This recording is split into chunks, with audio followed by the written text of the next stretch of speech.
चंदनपुर नाम का एक गांव था जहां हीरा का परिवार रहता था।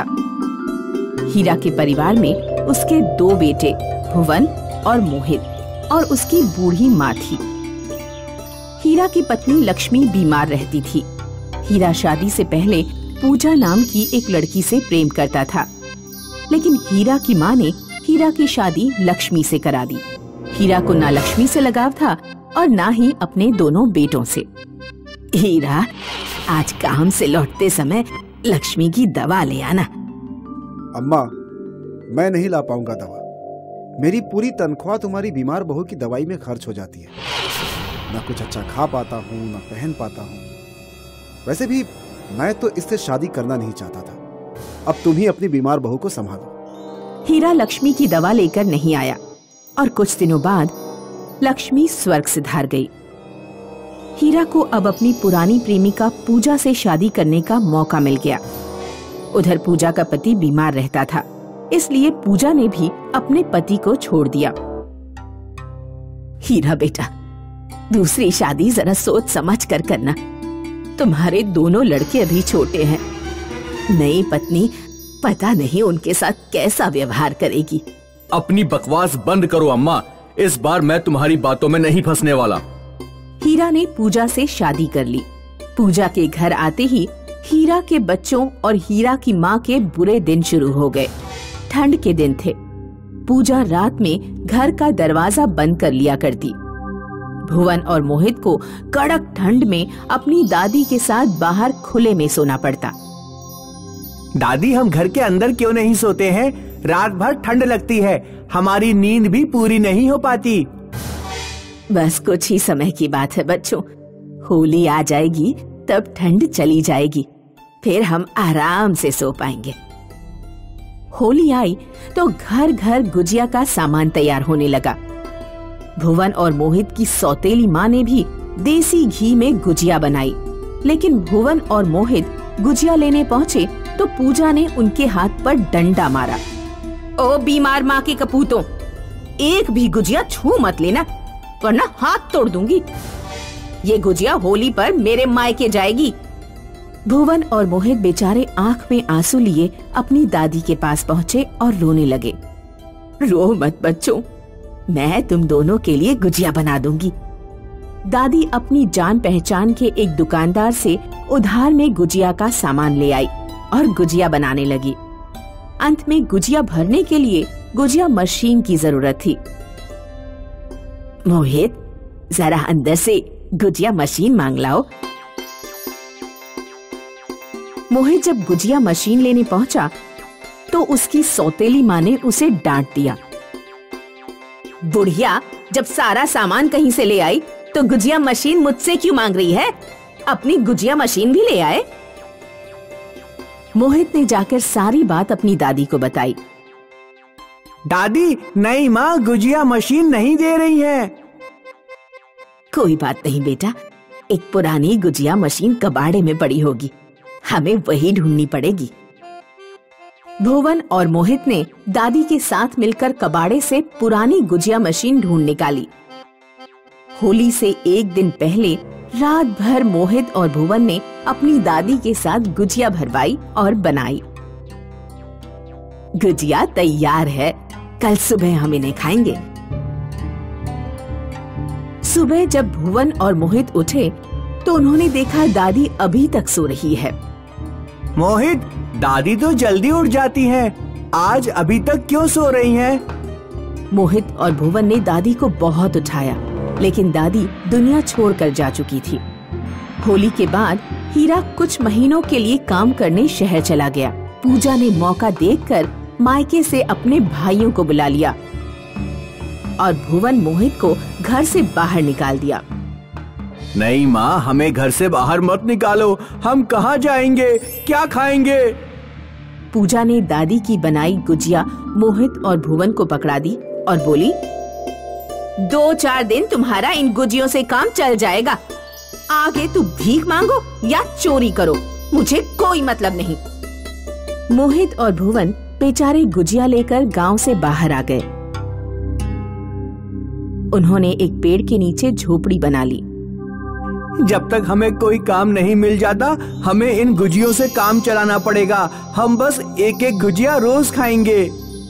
भुवन और मोहित ने जब गुजिया दांतों से काटी तो गुजिया कटी ही नहीं। उन्हें लगा कि उन्होंने किसी ठोस चीज को मुंह में रख लिया है। ये गुजिया इतनी ठोस कैसे हो गई? भुवन ने जब गुजिया के ऊपर का मैदा हटाया तो गुजिया के अंदर मसाले की जगह सोना था। भुवन और मोहित ने बाकी गुजियों से भी मैदा हटाया। सभी गुजियों में सोना निकला। लगता है दादी जाते जाते अपना आशीर्वाद हमें दे गई हैं। मुझे तो लग रहा है दादी ने हमसे जो पुरानी गुजिया बनाने वाली मशीन ढूंढवाई थी उसमें ही कुछ जादू था।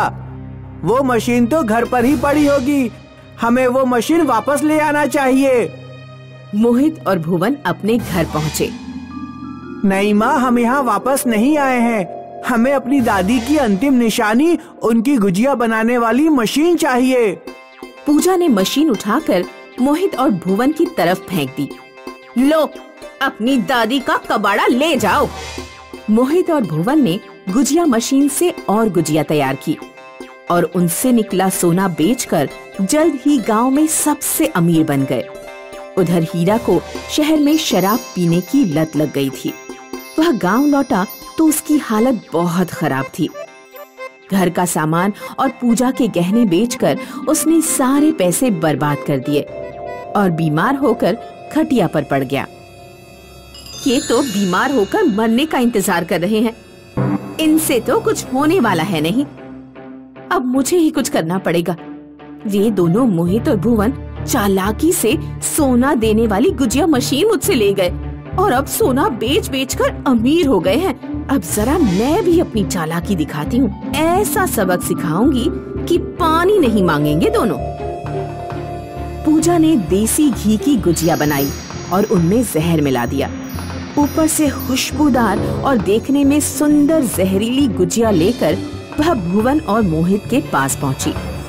भुवन और मोहित, अब तुम दोनों बड़े आदमी बन गए हो। कभी अपने गरीब माँ बाप को भी याद कर लिया करो। 1 साल बीतने जा रहा है। इस बार होली पर पता नहीं क्यों मुझे तुम दोनों और तुम्हारी दादी की बहुत याद आ रही है। मैंने और तुम्हारे पिताजी ने मिलकर देसी घी की स्वादिष्ट गुजिया बनाई है। हम गरीबों की तरफ से ये छोटी सी भेंट स्वीकार करो। मोहित और भुवन ने जब अपनी सौतेली माँ को इस तरह मीठी मीठी बातें करते देखा तो वे समझ गए कि दाल में कुछ काला है। माँ, हम आपके हाथों की स्वादिष्ट गुजिया खाएंगे तो जरूर, लेकिन पहले आप एक गुजिया खाकर दिखाइए। मैं तो घर से खाकर आई हूँ। मैं खाकर क्या करूँगी? नहीं माँ, आपको पहले कम से कम हमारे हाथ से एक गुजिया तो खानी पड़ेगी।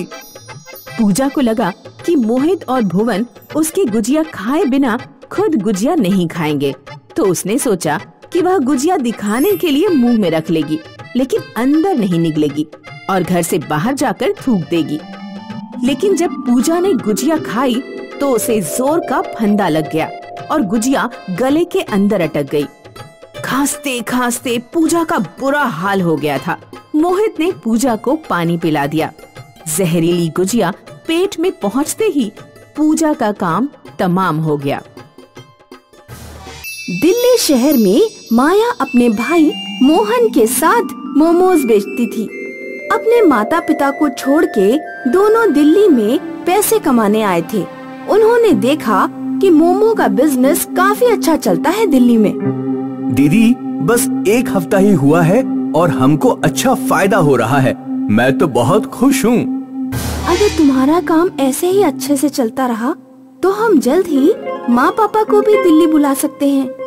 माया और मोहन बहुत मेहनत करके अपना काम करते हैं। धीरे धीरे उनकी दुकान के आगे लाइन बढ़ती रहती है। उनकी दुकान के पास ही काला और मोंटू की दुकान भी थी। मोंटू भाई, देख रहे हो इन दोनों को? हाँ, ये लोग अगर यहीं रहे तो हमारी दुकान बंद करनी पड़ सकती है। मैं इसी जगह 5 साल से दुकान लगा रहा हूँ। मैं तो नहीं हिलने वाला। अगर जरूरत पड़ी तो मैं इनको निकलवा दूंगा। हाँ काला, मैं भी तुम्हारे साथ हूँ। इनको यहाँ से निकलवाना ही पड़ेगा। कुछ महीने बाद माया और मोहन के माता पिता दिल्ली आ जाते हैं।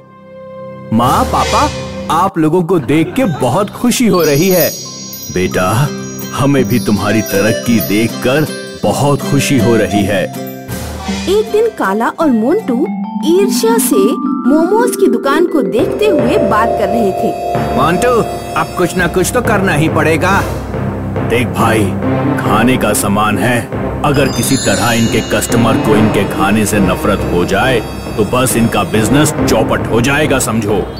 इनके मोमो के बर्तन में हम रैट पॉइजन डाल सकते हैं। काला, पर रैट पॉइजन खा के कोई मर गया तो? नहीं मरेगा कोई भी, मुझे पता है, थोड़ा सा डाल देंगे। एक बार कुछ लोगों की तबीयत खराब हो गई तो सारे कस्टमर्स भाग जाएंगे। वाह, क्या प्लान सोचा है काला भाई, आपको तो मानना पड़ेगा। मोहन, आज ज्यादा मोमोज नहीं बचे हैं, इन्हें घर ले जाते हैं और यही खा लेंगे रात को। हाँ दीदी, मैं भी बहुत थक गया हूँ और माँ पापा भी हमारे मोमोज टेस्ट कर लेंगे। माया और मोहन मोमो लेकर घर पहुँचते हैं। सारे रेड पॉइजन वाले मोमोज माया, मोहन और उनके माता पिता ने खा लिए। दूसरी सुबह माता पिता की तबीयत खराब हो गई। तबीयत खराब होने की वजह से उनको हॉस्पिटलाइज्ड करना पड़ा।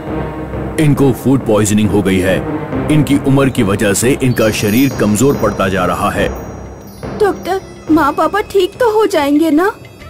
मैं फिलहाल कुछ नहीं कर सकता, भगवान से प्रार्थना करो कि ये ठीक हो जाए। दीदी, हमारे पास जितने पैसे हैं, क्या उनमें से माँ पापा का इलाज हो पाएगा? पता नहीं मोहन, पर हम कोशिश करेंगे कि माँ पापा जल्द से जल्द ठीक हो जाएं। आप इनके साथ रहिए, मैं दुकान पे जाता हूँ। महीने भर के बाद माया और मोहन के माता पिता ठीक होके घर वापस आ गए, पर माया और मोहन के सारे पैसे उनके इलाज में खत्म हो चुके थे। माया और मोहन को अपना बड़ा घर छोड़ के एक छोटे से घर में जाना पड़ा। अपनी दुकान छोड़ के ठेले में जाना पड़ा। 4 बर्तन मोमोज बनाने की जगह 1 बर्तन मोमोज बेचना पड़ा। मोंटू भाई, इनकी हिम्मत तो देखो, इतना कुछ होने के बाद भी यहीं ठेला लेके आए हैं मोमो बेचने। बस कुछ दिन और, इनकी हालत देख के लग रहा है ज्यादा दिन नहीं टिक पाएंगे। उसी वक्त ठेले पे कुछ कस्टमर्स आते हैं। दीदी, कल आपके यहाँ से 1 प्लेट मोमो खाया था मैंने। मोमो खाते ही मेरे पेट का दर्द ठीक हो गया। आज 2 प्लेट खाऊंगा। जरूर खाइए सर, मैं अभी दे देती हूँ। बेटी, कल तुम्हारे मोमोज खा के मेरे घुटनों का दर्द ठीक हो गया, आज भी देना 1 प्लेट।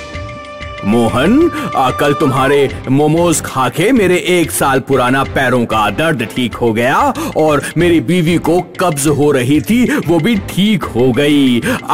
ऐसा क्या जादू है तुम्हारे मोमोज में जो बीमारी ठीक हो रही है? हाँ, आज 10 प्लेट पैक कर दो, पूरे परिवार को खिलाऊंगा।